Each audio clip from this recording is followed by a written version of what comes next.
bowl of rice. But will you give me what I want? They know when to put the hook at the right time. The father was in a generous mood. Okay, child, I'll give you whatever you want. The child knows father is only effervescent. Real stuff is with the mother.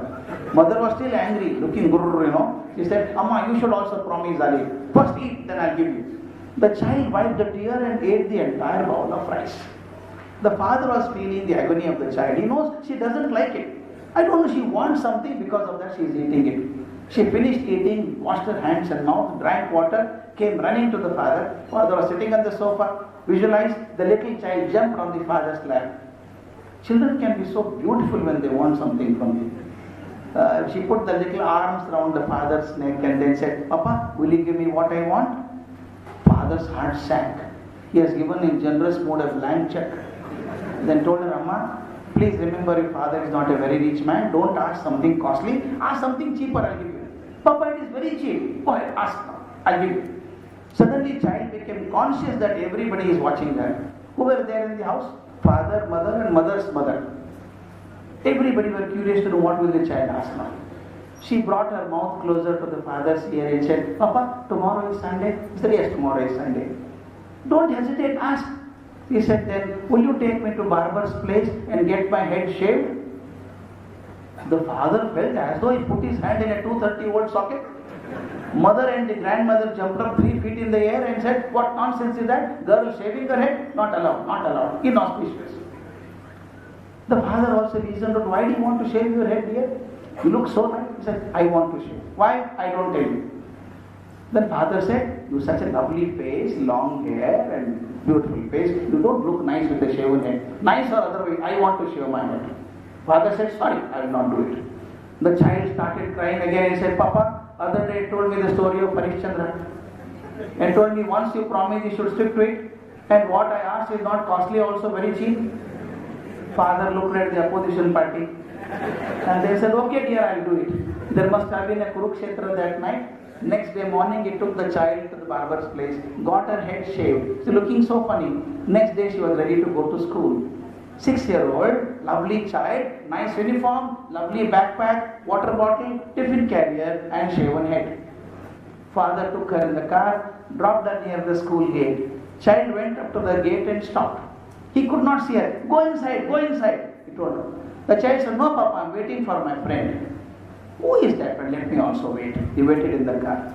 A minute later, another car came behind this. One little child came out of this, little boy, same age, similar uniform, same backpack, same water bottle, similar tiffin carrier and same shaven head. That fellow slowly walked and started talking to the child. He was watching both of them. He said, my God, did the school change the uniform?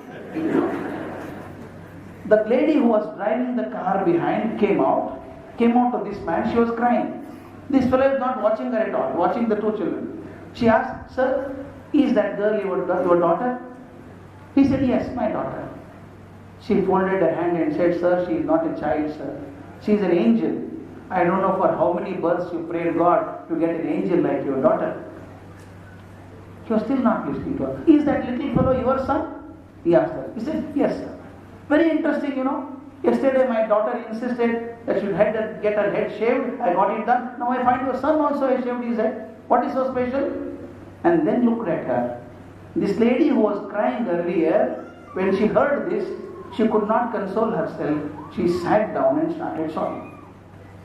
He said, I'm sorry. Did I hurt? Did I say anything wrong? He said, no sir, I could not control my emotions. My son, he is my only born. And he has not shaved his head, sir. 3 years ago he had fever. We got him checked up. 6 months ago we found that he suffers from blood cancer. And doctors have told me, this child will not live long. He'll stay like a guest in your house and can walk out any moment. Keep him happy as long as possible. Every time I take him to chemotherapy and bring him back, we feel he would not survive that day. Your child is an angel, sir. She comes to our house, sits next to him and peps him up. Don't worry, come to school, you'll feel better. She motivates him. Last Friday when we brought him from chemotherapy, it was bad, really bad. And your daughter said that, come to school, man, you'll find better. You'll feel happy. He said, no, I don't want to come because children laugh at me. You know what your little girl did? She put her little hands on my son's hand and said, I'll promise you, nobody will laugh at you. I don't mind even if they laugh at me, I'll make sure that they don't laugh at you. Trusting her, my son has come to school for the first time. As I was coming in the car, when I saw your daughter standing near the gate with the shaven head, I could instantly make out, this is the sacrifice your daughter has made for the sake of my son. Then the father understood why the child wanted to shave her head. He held his face and started crying and said, Amma, in this birth you are born as my daughter. I pray God that in my next birth, don't be born as my daughter. Please be born as my mother and teach me how to love and care others. We were all like that, my friends. When we were small children, we were all like that. We shared everything. But one day mother told, I put halwa in your box, don't give it to everybody. I went and sat and ate separately and came back. Somebody told me, don't give your books to anybody. He will also get the same marks. Don't tell your property to your brother, he will also ask for a share. I stopped sharing. Finally I became a very selfish man. If the world has to be a better place to live, an enjoyable place to live, a heaven in life, we should learn the joy of giving. Thank you so much.